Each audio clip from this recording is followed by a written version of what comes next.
Var hann inni hérna í 13-12 rétt fyrir hlé? Já, ég meina, við getum talið svona endalaust. Geir tók inn því hann söskrif og skoraði, þannig að ekki bara jafnaði þetta ekki bara út. Einhverjar skoðanir á 13. markinu í lok fyrri hálfleiks?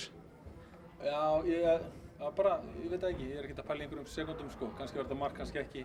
Við fengum hendina held ég upp, en að Geiri varð að skjóta. Það var kannski svolítið dýrt. Hefði náttúrulega viljað halda boltanum út, en eitthvað svona eitt mark til eða frá er ekki að skipta um það.